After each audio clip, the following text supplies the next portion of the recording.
Iginiit naman ni Senator Alan Peter Cayetano na panahon na para sa snap elections dahil nabawasan na umano ang tiwala ng taong bayan sa mga namumuno. Subalit nilinaw naman ng Commission on Elections na hindi ito maaaring isagawa ng walang batas na ipapasa ang Kongreso.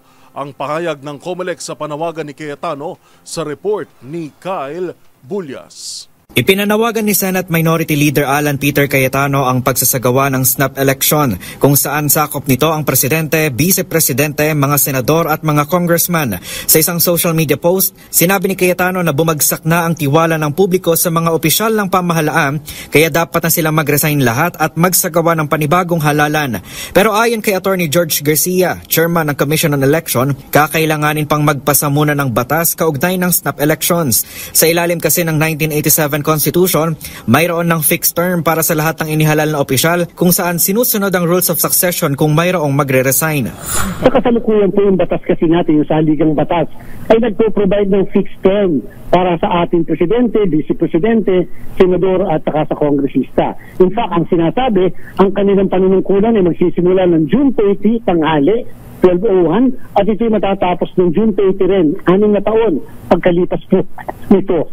Ibig sabihin, maliban na lang kung sila ay magre-resign o mamamatay, dyan po magkakaroon ng maaaring palitan o yung tinatawag na succession. Kaya lang po may succession. So mukha pong at this point, kakailanganin natin either ng pagsususog ng pagbabago sa ating saligang batas o kaya naman po isang batas upang maisakatuparan kung sakasakali man yung tinatawag na snap election. Sa kabila nito, sinabi ni Garcia na nakahanda ang COMELEC na tumalima sakaling magpasa ng batas ang Kongreso para sa pagsasagawa ng snap elections. Pero para kay dating Senate President Franklin Drilon, hindi dapat itulak ni Cayetano ang pagbibitiw sa pwesto ng mga opisyal ng gobyerno. Sa panayam ng DZRH News, sinabi ni Drilon na hindi magandang resignation lagi ang ipinapanawagan sa tuwing nagkakaroon ng problema sa loob ng pamahalaan. Para kay Drilon, dapat pa ring tapusin ang kanilang termino at tiyakin na ang mga ahensya ng pamahalaan na responsable sa pagbabantay ng katiwalian ay talagang kumikilos, nagbabantay at hindi natutulog. Nakikiusap ako kay aking kaibigan si Alan Peter, huwag niyo pong itulak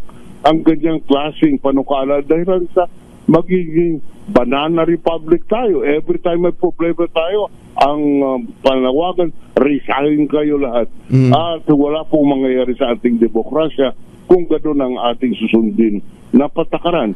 Higit sa lahat, sinabi ni Drilon na ang dapat ihalal ng taong bayan ay ang mga matitinong opisyal para sa mas malakas na demokrasya. Dapat naman yung mga matitino ang ating ihalal sa pwesto, hindi po yung mga barumbado. Para sa MBC TV Network News, ito si Kyle Bulyas ng DZRH, una sa Pilipinas, una sa Pilipino.